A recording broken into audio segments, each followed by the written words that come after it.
समाजाचे अनेक मुख्यमंत्री होऊन गेले, परंतु मराठा समाजाचा सामाजिक उद्धार व्हावा, आर्थिक उद्धार व्हावा, शैक्षणिक उद्धार व्हावा यासाठी आदरणीय मुख्यमंत्री देवेंद्र फडणवीस साहेबांनी जे कार्य केलं ते आत्तापर्यंतच्या मराठा मुख्यमंत्र्यांनी अजिबात केलेलं नाही।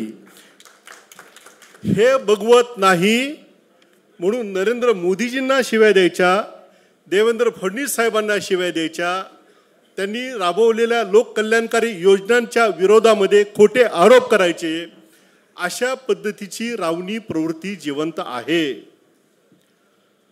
जोपर्यंत आपल्या श्वासामध्ये, जोपर्यंत आपल्या रक्तामध्ये, जोपर्यंत आपल्या मनगटामध्ये राम पुकारला जाणार नाही, राम जिवंत ठेवला जाणार नाही, तोपर्यंत आपल्याला दरवर्षी रावणाचं दहन करावं लागणार आहे। जर ही रावणी प्रवृत्ती संपुष्टात आणायची असेल, समूळ नष्ट करायचा असेल, तर प्रभू रामचंद्राचा आदर्श रामराज्याचा वारसा घेऊन जे काम करत आहेत देशाचे आदरणीय पंतप्रधान नरेंद्र मोदीजी आणि त्यांच्या नेतृत्वावर विश्वास ठेवून देवेंद्र फडणवीस साहेब, आदरणीय चंद्रकांत दादा जे काम करत आहेत, त्यांना विरोध करणारी ही सर्व माणसं ही रावण प्रवृत्तीची आहेत, देशद्रोह प्रवृत्तीची आहेत। आणि म्हणून ही प्रवृत्ती समूळ नष्ट करायची असेल तर आता संघर्षासाठी सिद्ध झालं पाहिजे।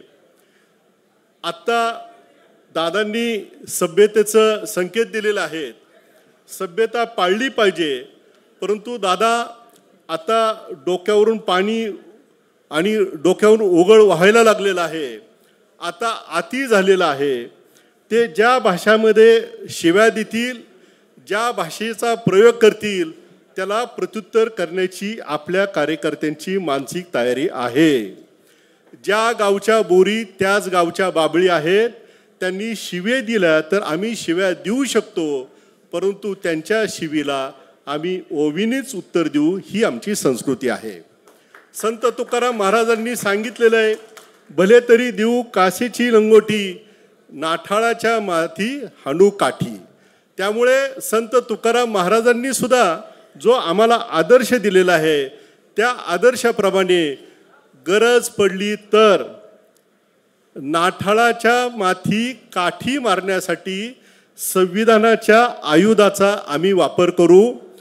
जे जे डॉक्टर बाबासाहेब आंबेडकरांनी संविधानाच्या माध्यमातून जो सनदशीर मार्गाने जो आम्हाला अधिकार दिलेला आहे, त्या अधिकाराचा आम्ही वापर करू आणि त्या अधिकाराचा जेव्हा वापर करू तेव्हा ह्या रावणांना पाळता भुई थोडी झाल्याशिवाय राहणार नाही, असा मी त्यांना इशारा देतो।